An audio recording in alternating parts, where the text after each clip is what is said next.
মধুমাসের হাত ধরে বাজারে এখন হিমসাগর, ল্যাংড়া সহ হরেক জাতের পাকা আমের মোমো সুগন্ধ। বাঙালির ঘরে ঘরে এখন চলছে রসালো এই ফল খাওয়ার উৎসব। সাধারণত বাজার থেকে আম কিনে এনে আমরা অনেকেই তা শুধু সাধারণ পানিতে ধুয়ে চটজলদি কেটে খেয়ে ফেলি।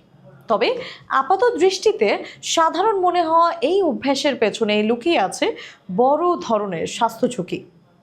স্বাস্থ্য বিশেষজ্ঞ ও পুষ্টিবিদদের মতে আম খাওয়ার আগে তা কেবল ধুয়ে নেওয়াই যথেষ্ট নয়, বরং খাওয়ার অন্তত কিছুক্ষণ আগে পানিতে ভিজিয়ে রাখা অত্যন্ত জরুরি। কিন্তু কেন এই বাড়তি সতর্কতা? চলুন জেনে নেওয়া যাক এই পেছনের মূল কারণ।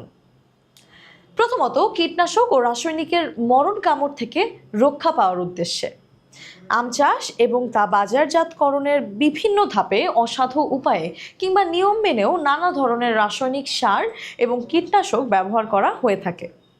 আমের খোসায় লেগে থাকা এসব বিষাক্ত উপাদান কেবল ওপর পানি দিয়ে ধুলে দূর হবে না, আর এইখানেই কাজ করে পানিতে ভিজিয়ে রাখার এই চমৎকার কৌশলটি। আম কিছুক্ষণ পানিতে ডুবিয়ে রাখলে খোসার স্তরে জমে থাকা রাসায়নিকের তীব্রতা এবং ক্ষতিকর প্রভাব অনেকটাই কেটে যায়। দ্বিতীয়ত, পুষ্টিরোধী ফাইটিক অ্যাসিড নিষ্ক্রিয়করণ।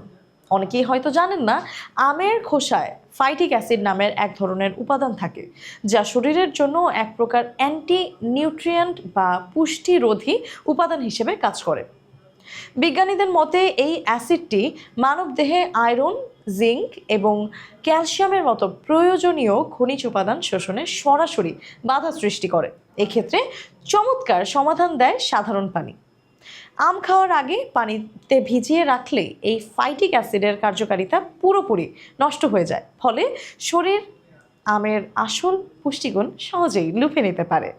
আম পাড়ার পর এর বোটা থেকে এক ধরনের আঠালো ক্ষতিকর কষ বা রস বের হয়ে থাকে। আম কাটার সময় অসাবধানতা বশত এই কষ যদি ঠোঁটে কিংবা ত্বকের সংস্পর্শে আসে, তবে চুলকানি, লালচে ফুসকুড়ি বা তীব্র অ্যালার্জির সমস্যা দেখা দিতে পারে। এমনকি অনেকের ক্ষেত্রে এই কষ পেটে গিয়ে গলা ব্যথা বা পেটে গোলযোগও তৈরি করতে পারে। আম পানিতে ডুবিয়ে রাখলে এই আঠালো কষটি সম্পূর্ণ ধুয়ে পরিষ্কার হয়ে যায়। বিশেষজ্ঞরা কি বলছে চলুন জেনে নেই। সার্বিক বিষয়ে পুষ্টিবিদদের পরামর্শ হলো, বাজার থেকে আম আনার পর তা খাওয়ার আগে অন্তত 30 থেকে 2 ঘন্টা স্বাভাবিক তাপমাত্রার পানিতে ভিজিয়ে রাখুন। পরিশেষে বলা যায়, জীবনযাত্রার তাগিদে আমরা কত দ্রুত কাজ শেষ করতে পারি সেই প্রতিযোগিতায় লিপ্ত।